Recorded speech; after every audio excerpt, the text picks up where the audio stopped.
வணக்கம் மக்களே. என்ன மக்களே, நேத்துக்கான எபிசோடுக்கு அப்புறம் என்னால ஒரு ரெண்டு விஷயத்தை நோட் பண்ண முடியுது. ஒன்னு, ஒரு சைடு ஃபேண்டம் வந்து செம ஹாப்பியா இருக்காங்க. ஏன்னா நேத்துக்கான எபிசோட்ல சேதனை வந்து ஒரு ஹிண்ட்டை கொடுத்துட்டு போயிட்டாங்க. நீங்க தான் உங்க இதை யாராலையும் அசைக்க முடியாதுன்னு சொல்லிட்டு சேதன் ஒரு ஹிண்ட்டை கொடுத்துட்டு போயிட்டாங்க. அதனால இந்த ஃபேண்டம் வந்து ரொம்ப ஜாலியா என்ஜாய் பண்ணிட்டு இருக்காங்க. அப்படியே ஆப்போசிட்ல பார்த்தா இன்னொரு ஃபேண்டம் வந்து கொஞ்சம் வருத்தத்துல சுத்திட்டு இருக்காங்க. ஏன்னா இந்த ஒரு நபரை வாரம் வாரம் சேதனை டவுன் பண்ணிட்டு இருக்காங்க. அது மட்டும் இல்லாம நேத்துமே வீட்டுக்குள்ள போன சேதனை கொஞ்சம் டவுன் பண்ற மாதிரி ஒரு சில விஷயங்கள் பண்ணாங்க. கொஞ்சம் கிண்டல் பண்ற மாதிரி வேனுக்குன்னே கொஞ்சம் அவாய்ட் பண்ணிட்டு இருக்காங்க. வேனுக்குன்னு அந்த வாரம் ஃபுல்லா அந்த நபர் என்னதான் நல்லது பண்ணியிருந்தாலுமே அந்த நபரை ஒன்று அவாய்ட் பண்ணிடுறாங்க. இல்லைன்னா ஏதாச்சும் சின்ன விஷயத்தை எடுத்து போட்டு ஒரு மாதிரி அடிச்சு உட்கார வைக்கிறாங்க. இந்த மாதிரி விஷயங்கள் தொடர்ந்து நடந்துட்டு இருக்கனால இந்த சைடு ஃபேண்டம் வந்து கொஞ்சம் வருத்தத்துல இருக்காங்க. ரெண்டு ஃபேண்டமும் யாருன்னு அப்படிங்கறத சொல்லிடுறது உங்களுக்கே தெரிஞ்சிருக்கும். ஒன்னு கானா வினோத், இன்னொன்னு திவ்யா. இந்த ரெண்டு ஃபேண்டம்கான கதை தான் நேற்று நைட்ல இருந்து பயங்கரமா போயிட்டு இருக்கு. என்னென்ன விஷயம் அப்படிங்கறத ஃபுல்லா பார்க்கலாம். அது மட்டும் இல்லாம எந்த சீசன்லயும் நடக்காத ஒரு சில விஷயங்கள் இந்த சீசன்ல தான் நடக்கு ப்ரோ. ஃபர்ஸ்ட் அந்த ரெட் கார்டு மேட்ரு இந்த அளவுக்கு மக்கள் கொண்டாடுவாங்கன்னு சொல்லிட்டு யாருமே எதிர்பார்க்கல. அந்த அளவுக்கு மக்கள் கொண்டாடிட்டாங்க. பட் இப்போ கொஞ்சம் டேமேஜ் கண்ட்ரோல் பண்ணிட்டு இருக்காங்க. அதனால கவனிக்க முடியுது. பல பேர் கொந்தளிச்சு வெளியே வந்து டேமேஜ் கண்ட்ரோல் பண்ணிட்டு இருக்காங்க. பட் அது செல்லுபடி ஆகாது. மிதிச்சது தான் ரெட் கார்டு தான். அது மாறதுக்கான வாய்ப்பு இல்லை. பட் இருந்தாலும் முதல் முறையா ஒரு ரெட் கார்டை மக்கள் கொண்டாடி இருக்காங்க. அடுத்ததா முதல் முறையா இந்த பணப்பெட்டி வாரத்துல ஒரு நபருக்கு பணப்பெட்டி பெயரவே கூடாதுன்னு சொல்லிட்டு மக்கள் ஸ்டாண்ட் எடுத்துட்டு இருக்காங்க. அதான் நம்ம சாண்ட்ராக்கு. இந்த ஸ்கேம்ட்ராக்கு மட்டும் பணப்பெட்டி பெயரவே கூடாது, யார் எடுத்தாலும் பரவாயில்ல, எவனா எடுத்துட்டு போங்க, ஆனா ஸ்கேம்ட்ரா மட்டும் எடுத்துடக்கூடாதுன்னு சொல்லிட்டு மக்கள் பயங்கரமா இது பண்ணிட்டு இருக்காங்க. கவனிச்சிருப்பீங்க, கமெண்ட் செக்ஷன்ல ஆகட்டும், அங்க இங்கன்னு சொல்லிட்டு எல்லா இடமே மக்கள் இதை போட்டு பேசிட்டு இருக்காங்க.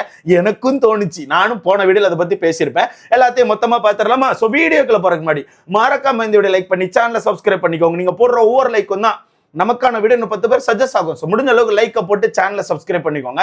ஃபர்ஸ்ட், நேத்துக்கான எபிசோட்ல நம்ம சேதனை வந்து கானா வினோத் அவர்களுக்கு ஒரு ஹிண்ட்டை கொடுத்துருப்பாங்க. கானா வினோத் அவர்களுக்கு ஒரு அட்வைஸ் கொடுத்துட்டு இருக்கும் போது அப்படியே ஃப்ளோல ஒரு ஹிண்ட்டை கொடுத்துருப்பாங்க. என்ன சொல்லுவாங்கன்னா, நீங்க கொஞ்சம் போல்டா இருங்க, உங்களுக்கான விஷயத்துல நீங்க ஸ்ட்ராங்கா இருக்க, நீங்க இறங்கி பண்ணலாம், நீங்க நிறைய விஷயத்துல பயப்படுறீங்க, சந்தேகப்படுறீங்க, அந்த மாதிரி விஷயங்கள்லாம் பண்ணாதீங்க, உங்களுக்கான சிம்மாசனத்தை யாராலையுமே எடுக்க முடியாது, அது உங்களுக்கு தான் அப்படின்னு சொல்லிட்டு சேதன் ஒன்று சொல்லிட்டாங்க. இங்கதான் ஹிண்டே இருக்கு. ஆக்சுவலா இந்த மாதிரி வந்து யாருக்கிட்டையுமே சேதனை பேசல. போன வாரமும் சேம் இதே மாதிரி சேதன் வந்து வினோத்துக்கு ஒரு ஹிண்டை கொடுத்தாங்க. இந்த வாரம் ஒரு தரமான ஹிண்டை கொடுத்திருக்காங்க. சேதனை சொல்றது என்னன்னா, உனக்கான சிம்மாசனம் உனக்கு தான், அதை யாராலையும் எடுக்க முடியாது. தட் மீன்ஸ் நீ தான் டைட்டில் வின் பண்ண போற, உனக்கு தான் அந்த டைட்டில், ஓகேவா? அந்த 50 லட்சத்தையும் அந்த கப்பை நீ தான் தூக்க போற, கவலைப்படாத, இப்படியே ஆடு, கவலைப்பட்டு டவுன் ஆயிராத, எங்கேயும் இறங்கி போயிடாதன்னு சொல்லிட்டு சேதனை சொல்றாங்க. அதுதான் உண்மை. ஏன்னா அவர் வந்து லைட்டா டவுட் ஆகுறாரு.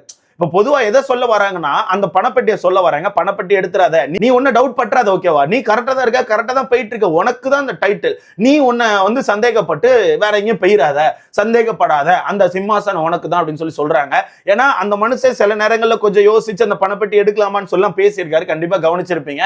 ஒரு 4 வாரத்துக்கு முன்னாடிலாம் நம்ம சாண்ட்ரா கிட்ட கூட எல்லாம் உட்காந்து பேசிட்டு இருந்தாப்ல, பணப்பெட்டி வச்சா எவ்வளவு வைப்பாங்க, டைட்டில் வின் பண்ணா எவ்வளவு கொடுப்பாங்க, ரன்னர் அப் ஆனா காசு கிடைக்குமான்னு சொல்லிட்டு அந்த விஷயங்கள் எல்லாம் பேசியிருப்பாங்க. அது மட்டும் இல்லாம வீட்டுக்குள்ள வந்து அவங்களுக்கான ஒய்ஃப் கூட அந்த விஷயத்த பேசிட்டு போயிருப்பாங்க. நாம வீட்டுல வச்சு ஒண்ணு பேசணும்ல, நான் ஒண்ணு சொல்லி அனுப்பினல, அதை மட்டும் பண்ணிடவே பண்ணிடாத, எங்கேயுமே டிஸ்ட்ராக்ட் ஆகாத, உனக்கான கோலை நோக்கி நீ போய்கிட்டே இருந்து சொல்லிட்டு அவங்களும் ஒன்று சொல்லியிருப்பாங்க. நம்ம கானா வினோத் அவர்கள் பணப்பெட்டி ஏம் பண்ணி தான் வந்திருக்காப்ல. ஏன்னா அது ஒரு நல்ல மூவ் தான். வின்னருக்கு அப்புறம் அடுத்ததான் இந்த பிக் பாஸ்ல வின் பண்ற ஒரு நபரா நான் அந்த பணப்பெட்டி எடுக்கிற நபர் தான் பார்ப்பேன். ஏன்னா ரன்னர் அப்பா நீங்க ஸ்டேஜ்ல நின்னா கூட உங்களுக்கு ஒன்றும் கிடைக்க போறது இல்லை. அந்த பணப்பெட்டி எடுத்தாதான் இத்தனை நாள் நீங்க போட்ட உழைப்புக்கு ஏற்ற ஒரு ஊதியம் மாதிரி ஒன்று கிடைக்கும். அதனால பணப்பெட்டி எடுக்கிற ஒரு மூவ் வந்து தப்பான மூவ் கிடையாது, ஒரு நல்ல மூவ் தான். சோ அந்த மனுஷன் வந்து அதை பண்றதுக்கு தான் வீட்டுக்குள்ள வந்திருக்காப்ல, அதை பண்ணலான்னு சொல்லிட்டு தான். ஆனா அவங்க ஒய்ஃப் வந்து அதை பண்ணாதன்னு சொல்லிட்டு போயிட்டாங்க. இப்போ அந்த மனுஷன் கொஞ்சம் அப்படியே டிஸ்டர்பா இருக்கனால சேதனன்னு சொல்லிட்டு போயிட்டாங்க. நீ டவுட் பண்ணாத, உனக்கு தான் அந்த சிம்மாசனம், சரி கவலைப்படாதன்னு சொல்லிட்டு போயிட்டாங்க. அதனால அவங்களுக்கான ஃபேண்டம் வந்து பயங்கரமா என்ஜாய் பண்ணிட்டு இருக்காங்க. நமக்கு தான் கப்பு, என்ன நடந்தாலும் பரவாயில்லன்னு சொல்லிட்டு. திரும்பி இந்த இடத்துல ஒன்று சொல்லிக்கிறேன், கானா வினோத் இந்த கப்பை தூக்குனாருன்னா கானா வினோத் தன்னோட சொந்த உழைப்பால மக்கள் கிட்ட ஓட்டுக்களை வாங்கி தூக்குறாப்ல. யார் போட்ட பிச்சையும் கிடையாது. இந்த தற்கொலை மாதிரி நாங்க போட்ட பிச்சை, நீங்க போட்ட பிச்சைன்னு சொல்லிட்டு என்னத்தையாச்சும் கதறக்கூடாது. நீயே ஒரு பிச்சை, நீ அடுத்த ஆளுக்கு பிச்சை போடுறியா? அந்த வகையில கானா வினோத் வின் பண்ணாருன்னா அவருக்கான வெற்றி, அவருக்கு சப்போர்ட் பண்ண நபர்களுக்கான வெற்றி, ஓகேவா? வேற யாரும் பிச்சை போட்டு அந்த வெற்றி வரல. அதை நான் சொல்லிக்கிறேன், சொல்லணும்ல, ஏன்னா வெளியே உட்காந்து ரெஜிஸ்டர் பண்ணிட்டு இருக்காங்க. அதனால சொல்றேன். அடுத்ததா திவ்யாக்கான மேட்ரு நானும் கவனிச்சுட்டே இருக்கேன் ப்ரோ. வாரம் வந்து திவ்யாக்கான நிறைய விஷயங்கள் கட் பண்ணப்படும். திவ்யாக்கான விஷயங்கள் அட்ரஸ் பண்ணப்படாம இருக்காது, நிறைய விஷயங்கள் அட்ரஸ் பண்ணுவாங்க. வீக்கெண்ட் எபிசோட் போறவங்க கூட சொல்லுவாங்க, நிறைய நேரங்கள்ல எழுப்பி கை தட்டினாங்க ப்ரோ, நல்ல கைத்தட்டல் வந்துச்சு, நிறைய அப்ரிசியேஷன்லாம் கிடைச்சிச்சுன்னு சொல்லிட்டு.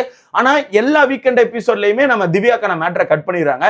சேம் அதே மாதிரி இந்த வாரம் ஒரு சில விஷயங்களை காணாம ஆக்கியிருக்காங்க. இந்த வாரம் 2 விஷயம் சொல்றாங்க, ரெண்டுமே உங்ககிட்ட சொல்லிடுறேன், ஏன்னா நீங்க குழப்பத்துல இருக்கீங்க. மக்கள் எல்லாம் கேட்டுட்டு இருக்க விஷயம் என்னன்னா, எதனால திவ்யாக்கு இந்த வாரம் அப்ரிசியேஷன் கிடைக்கலன்னு சொல்லி தான் கேட்டுட்டு இருக்காங்க. எதுக்கு அப்ரிசியேஷன் கொடுக்கணும்னு சொல்லிட்டு உங்களுக்கு ஒரு டவுட் வரும். எதுக்குன்னா, நம்ம பாருவும் காமும் அம்மாவும் சேர்ந்து சாண்ட்ரா வெளியே தள்ளியிருப்பாங்க. அதுக்கப்புறம் உள்ள இருந்த நம்ம அரோராக்கும் சுபிக்ஷாக்கும் ஒரு பயமே வந்திருக்கும், அடுத்து நம்மள தான் பிடிச்சி தள்ளுவாங்களோன்னு சொல்லிட்டு ஒரு பயமே வந்திருக்கும். அந்த டைம்ல அவங்க 2 பேருக்கு ஆறுதலும் கொடுத்து அந்த இடத்துல ஃபயரா சம்பவம் பண்ணி பின்னாடி இருந்த அந்த 2 எச்சையுமே ஆஃப் பண்ணது திவ்யா தான். கண்டிப்பா நீங்க பார்த்திருப்பீங்க. திவ்யா இல்லைன்னா கண்டிப்பா சுபிக்ஷா அரோரா 2 பேர்ல யாரொருத்தர் இறங்க கூட வாய்ப்பு இருந்திருக்கு. ஏன்னா அவங்க பயந்துட்டாங்க. அந்த இடத்துல நான் இருக்கேன்னு சொல்லிட்டு ஸ்டாண்ட் பண்ணி அவங்க 2 பேருக்கும் ஒரு ஆறுதல் கொடுத்து பின்னாடி இருந்த அந்த 2 பேரையும் அடிச்சு ஓட விட்டது திவ்யா தான். ஓகேவா? எப்படி சாண்ட்ரா கீழே விழுந்த உடனே நம்ம கானா வினோத்தும் சபரியும் இறங்கி போய் தூக்குனதுக்கு நம்ம சேதனை அப்ரிசியேஷன் கொடுத்தாங்களோ, சேம் அதே மாதிரி திவ்யாவுக்கும் அப்ரிசியேஷன் கொடுத்ததா சொல்லப்படுது. சாட்டர்டே ஷூட் பண்ணவங்க சொல்றாங்க அப்ரிசியேஷன் கொடுக்கப்பட்டது, காருக்குள்ள சூப்பரா நீங்க இது பண்ணீங்க, நல்லா டிஃபெண்ட் பண்ணீங்க, நல்லா பேசுனீங்கன்னு சொல்லிட்டு அப்ரிசியேஷன் கொடுக்கப்பட்டதா ஒரு நியூஸ் இருக்கு. ஆனா அது எபிசோட்ல வரல. அதனால மக்கள் அதை எடுத்து போட்டு ஏன் அப்ரிசியேஷன் கொடுக்கல, கானா வினோத்துக்கும் சபரிக்கும் கொடுக்குறீங்க, உள்ள அந்த 2 பொண்ணுங்களுக்காக ஸ்டாண்ட் பண்ண திவ்யாக்கான அப்ரிசியேஷன் எங்க, அப்ப அந்த பொண்ணை ஏன் ஒதுக்குறீங்க, எல்லா வாரமும் இந்த மாதிரி சம்பவத்தை பண்ணிட்டே இருக்கீங்கன்னு சொல்லிட்டு ஒன்னு கேக்குறாங்க. எனக்கும் அது ஃபீல் ஆகுது. இப்போ சாட்டர்டே ஷூட்ல நடந்துச்சா நடக்கலையா அதை நான் சைட்ல தூக்கி வச்சிடறேன். பட் ஏன் நீங்க அப்ரிசியேஷன் இது பண்ணல, எதனால கொடுக்கல, இப்ப நான் அது காமிக்கல அதனால நான் கொடுக்கலனே சொல்லி பேசுறேன். ஏன் கொடுக்கல, கொடுத்துருக்கணும்ல. ஏன்னா நியாயப்படி பார்க்க போனா அவங்க அவ்வளவு கஷ்டப்பட்டு இருக்காங்க. அன்னைக்கு உங்களுக்கு பீரியட்ஸ் கூடயா, பீரியட்ஸ் கார்டை தூக்கிட்டு வர நான் விரும்பல, பட் இருந்தாலும் சொல்றேன், அந்த வலியோட அந்த பிரச்சனையோட உள்ள உட்கார்ந்து இருந்து 2 பேருக்கு ஆறுதல் கொடுத்து நான் இருக்கேன்னு சொல்லி ஸ்டாண்ட் பண்ணி பின்னாடி இருந்த 2 பேரும் அடிச்சு ஓட விட்டது திவ்யா தான். அப்ப நீங்க ஒரு சப்போர்ட் கொடுத்துருக்கணும்ல, ஒரு அப்ரிசியேஷன் கொடுத்துருக்கணும்ல. அதை பண்ணாங்களான்னு கேட்டீங்கன்னா பண்ணல. அதனால தான் அந்த ஃபேண்டம் வந்து கொஞ்சம் வருத்தத்துல இருக்காங்க. அது மட்டும் இல்லாம திவ்யா வந்து இழுத்து தான் பேசுவாங்க. அது நமக்கே தெரியும். ஒரு சின்ன விஷயத்தை கேட்டா இம்மா பெருசா பேசுவாங்க. ஆனா அந்த விஷயத்த சரி பண்றது ஒரு ஹோஸ்டுக்கான வேலை. சரி பண்ணலனா கூட சின்னதா அட்வைஸ் கொடுக்கிறது ஒரு ஹோஸ்டுக்கான வேலை. வாரம் வாரம் நீங்க சின்னதா ஒரு அட்வைஸ் கொடுத்துட்டு அந்த பொண்ணை டவுன் பண்ற மாதிரி தான் நிறைய விஷயங்கள் பண்ணிடுறீங்க. இந்த வாரம் கூட பாத்தீங்கன்னா வீட்டுக்குள்ள போயிட்டு எல்லார்ட்டையும் பேசிட்டு இருக்கும்போது கரெக்டா திவ்யா கிட்ட பேச போகும்போது, திவ்யா நான் வேணா உட்காந்துக்கவா, இதுல வேணா சாஞ்சிக்கவா அப்படின்னு சொல்லிட்டு ஒரு மாதிரி கிண்டல் பண்றாங்க. ஏன் திவ்யா வந்து பெருசா பேசுவா அப்படின்னு சொல்லிட்டு ஒரு மாதிரி இது பண்றாங்க. அது தேவையில்லைல்ல. ஓகே, பெருசா பேசினா ஒரு 10 நிமிஷம் பேசட்டு, ஒரு 5 நிமிஷம் பேசட்டு, கேப் கொடுங்க. என்ன இழுத்து பேசட்டு, அதுல தப்பு தெரிஞ்சு இல்ல போர் அடிச்சுச்சுன்னா அதுல சொல்லுங்க. அதுக்கு முன்னாடி நீங்க டவுன் பண்ணும்போது அவங்களுக்கு பேசவே தோணாது இல்ல. அது இப்போ ஒருத்தவங்க ஒண்ணு பண்றாங்க, ஒரு மிஸ்டேக் தொடர்ந்து பண்ணிட்டே இருக்காங்கன்னா அதை திருத்துறதுதான் நமக்கான வேலையா இருக்கணும். ஒண்ணு திருத்தணும் இல்ல எடுத்து சொல்லணும். நீ உனக்கு திருத்த டைம் இல்லைன்னா எடுத்து சொல்லணும். ஆனா அதை கிண்டல் பண்ண அவங்க அதுல டவுன் ஆயிருவாங்க. ஓகே, நம்ம பேசினாலும் இப்படித்தான் பண்ண போறாங்க, எதுக்கு நம்ம பேசணும் அப்படிங்கிற விஷயத்துல டவுன் தான் ஆவாங்க. அதை தான் சேதனை பண்ண மாதிரி எனக்கு தோணுது. அதுலதான் அந்த ஃபேண்டம் வந்து கொஞ்சம் வருத்தத்துல இருக்காங்க. எல்லாருக்கும் சின்ன சின்ன சப்போர்ட் கொடுத்து தூக்குறீங்க. இந்த ஸ்கேண்டர் மாதிரி ஆளுக்கெல்லாம் ஏதோ ஒண்ணு பேசி வாமா சூப்பர்மேன்லாம் சொல்றீங்க. ஆனா அந்த மாதிரி கூட திவ்யாவுக்கு பண்ண மாட்டேங்கீங்களேன்னு சொல்லிட்டு தான் அந்த ஃபேண்டம் கொஞ்சம் வருத்தமா இருக்கு. கவலைப்படாதீங்கப்பா, எண்ட் ஆஃப் த டே ஓட்டுகள் தான் பேச போகுது, அவ்வளவுதான். ஸோ உங்களுக்கான ஓட்டுகளை கரெக்டான ஆட்களுக்கு போடுங்க. யாருக்கு போடணும்னு நினைக்கிறீங்களோ கரெக்டான ஆட்களுக்கு போடுங்க. இந்த வாரம் 4 பேர் நாமினேஷன்ல மாட்டிருக்காங்க. ஸோ அதை மட்டும் கொஞ்சம் தெளிவா பண்ணிக்கோங்க, அவ்வளவுதான் சொல்ல முடியும். ஸோ மொத்தத்துல எனக்கு தெரிஞ்சு நம்ம கனவு தான் பழிக்க போகுது. நான் முன்னாடி தான் சொல்லிட்டு அந்த கனவு தான் பழிக்க போகுது. ஸோ வெயிட் பண்ணி பார்க்கலாம். அடுத்தது அந்த பணப்பெட்டி டாபிக் வந்து எனக்கே சிரிப்பா இருக்கு ப்ரோ, எனக்கே சிரிப்பா இருக்கு. என்னன்னா நல்லா பாருங்களேன், இந்த ஒரு நபருக்கு மட்டும் பணப்பெட்டி பெயரக்கூடாதுன்னு சொல்லிட்டு மக்கள் சொல்லிட்டு இருக்காங்க ப்ரோ. அதான் நம்ம ஸ்கேம்ட்ராக்கு மட்டும் பணப்பெட்டி பெயரவே கூடாது, வேற யாரு வேணா எடுக்கட்டும், இந்த ஒரு நபருக்கு பெயரக்கூடாது, 10 பைசா கூட இந்த நபருக்கு போக கூடாது, வேற யாராவது எடுத்துட்டு போயிருங்க, இது கடைசியில் எவிக்டாய் வீட்டுக்கு போட்டு வெறுங்க யாட்டிட்டு போட்டுன்னு சொல்லிட்டு மக்கள் கொந்தளிச்சு பேசிட்டு இருக்காங்க. அதுதான் எனக்கான விஷயமாவும் இருக்கு. யாருமே தயவுசெய்து சப்போர்ட் பண்ணிடாதீங்க, தயவுசெய்து எடுக்க விட்டுறாதீங்க. ஒரு 5-6 லட்சம் வரும்போதே ஸ்கேண்டரா எடுக்க ட்ரை பண்ணா சட்டனி அவனா தூக்கிட்டு போயிருங்க. ஏன்னா பணப்பெட்டி அப்படிங்கிறது ஒரு நல்ல மூவ் ப்ரோ, சரியான ஒரு மூவ். ஏன்னா வின் பண்ற நபருக்கு மட்டும் தான் அடுத்த காசு கிடைக்க போகுது. ஓகேவா? வின் பண்ற நபருக்கு மட்டும் தான் காசு கிடைக்க போகுது. ரன்னர் அப் ஆனாலும் சரி, இல்ல டாப் 3க்குள்ள வந்தாலும் சரி, இல்ல டாப் 4க்குள்ள வந்தாலும் சரி, நயா பைசா கிடைக்க போறது இல்ல. நயா பைசா கிடைக்க போறது இல்ல. மேபி அந்த ஸ்டேஜ்ல நீங்க நின்னீங்கன்னா உங்களுக்கான பேர் இன்னும் கொஞ்சம் அதிகமா வெளியே பேசப்படும். அதை வச்சு வெளியே ஏதாச்சும் பிராண்ட் பண்ணி உங்களால சம்பாதிக்க முடியும்.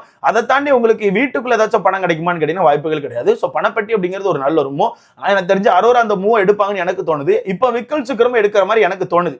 விக்கல் சுக்கிரமும் ஒரு மாதிரி டவுன் ஆகி ஒரு மாதிரி சுத்திட்டு இருக்காப்ல. மேபி அந்த மூவ் பண்ணுவாருன்னு சொல்லி தோணுது. ஸோ வெயிட் பண்ணி பார்க்கலாம். ஸோ இதை பத்தி உங்களுக்கான கருத்துன்னு சொல்லிட்டு மறக்காம கமெண்ட்ல போடுங்க. கானா வினோத் ஃபேன்ஸ் என்ஜாய் பண்றீங்க. ஸோ இதை பத்தி உங்களுக்கான கருத்தை மறக்காம கமெண்ட்ல போடுங்க. அடுத்த பார்க்கலாம்.